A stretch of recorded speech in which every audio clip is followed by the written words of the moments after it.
Okay. Good morning mukulu Senkubuge ne Jennifer Mwebale kera kuweereza. Mbale yo tumaze kati ennaku 2 nnamba nga enkuba yo techa etonya obutasalako naye nga embeera ebadde nteefu okujjako nti amakubo agasinga agonoonese nnyo naddala mu ebweru w'ekibuga eky'Embale. Nja kubanga nkutuusaako agamu ku makubo ago olunaku olw'enkya osobole kuba nti ogalaba. Naye nga nvuddewaawo ombuuzizza ku kyandagamuntu.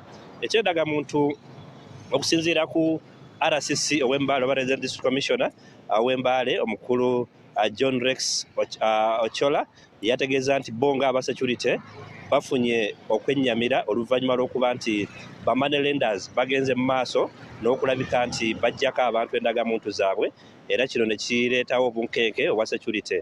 Okusinziira ku RCC aga nti abaami bano abawola ssente ba money lenders basuusizza kuba tebakyakwatibwako n'obakwata tebasulayo ku poliisi. So kibaleetedde okweraliikirira nti waliwo akaalo akalamba wano akasangibwa mu bitundu eby'emmooni wano mu Mbale nga abatuuze ba bonna babajjako ID zaabwe ba money lenders bano, naye ate kyabeewuunyisa nti waayitawo ebbanga ttono nnyo ne babategeeza nti ofiisi ze baali baterekamu endagamuntu zino bagimenya era endagamuntu zonna ne bazibba. So kino mukulu Rex Ochola yagambye nti gavumenti eveeyo ba money lenders bano bakwasizeeko omukono gw'ekyuma kuba basusse bo nga security tebakyasobola kwandolinga nsonga zino kuba emisango gisusse mu ofiisi zaabwe nga buli kumakya bafuna emisango wakati w'5 ne 10 nga buli omu aga nti endagamuntu zaabwe baziwambye. Naye abalaga nti nabo bamazeeyo ssente ogenda okukimayo endagamuntu ze bagamba nti endagamuntu zaabula nga tebalina bwe basobola kuba nti bakola ki bawaaba.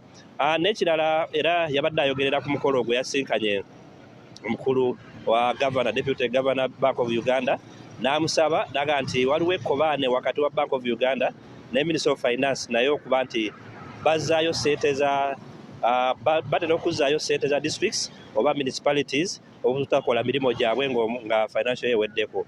Kino n'agamba nti kizza emirimu gya gavumenti emabega olw'okuba nti abakulu bano ssente oluusi oba tebannazikozesa naye ate engeri gye bazizzaayo nayo teba nnungi. N'olwekyo yasabye omukulu wa Bank of Uganda alabike nti akwasaganya ku ngeri y'okuregulatinga ba money lenders nabo basobole okuba nga bataasibwa ku bantu ba bulijjo. Katumuwulirize ng'annyonnyola ku mbeera eno. The high prices that are going on with the reverse of so much money, especially in local governments, at the end of the financial year, more money is swept to the consolidated fund and is never given back in the next financial year. And I've been thinking that I think there's a connivance between the Ministry of Finance and Bank of Uganda to deny Ugandans the services. The money lenders issue is a very serious matter, and as chairman of security, just like many other agencies in the region, the money lenders are part of insecurity in the country. Serious insecurity. And since you supervise even Umrah, we would like you to prevail over and above this kind of situation and never underrate it. Because here you have people saying these money lenders are Banyankole. I must tell you, that is what they are saying. And this is very bad for this country. We don't want to take this country back to those old days of anarchy. The high price.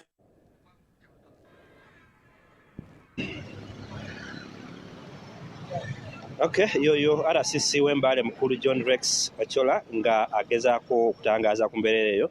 Yo abatuuze bagamba nti ekisinga okubaluma nti abaana abawola ssente zino bali wakati w'emyaka 16 n'25 ne babuuza nti bano bo abaana abanyankole emyaka 16 baba baggyeewa ssente ze bawola ezisuuka n'obukadde 10.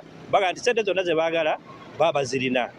Ne baga nti gavumenti batunulemu abaana bano ssente gye bazijjawa n'ekirala okulabika nti n'okubajjaako endagamuntu zaabwe nakyo kiberaliikiriza. Nejjukira nti Eastern ze zimu ku regions ezirimu abantu abaavu ennyo nga n'olwekyo abaami bano bagamba nti bo bayamba abo ababa bagenzeeyo so si tebakaka muntu yenna kutwalayo ID zaabwe oba kubawa ssente.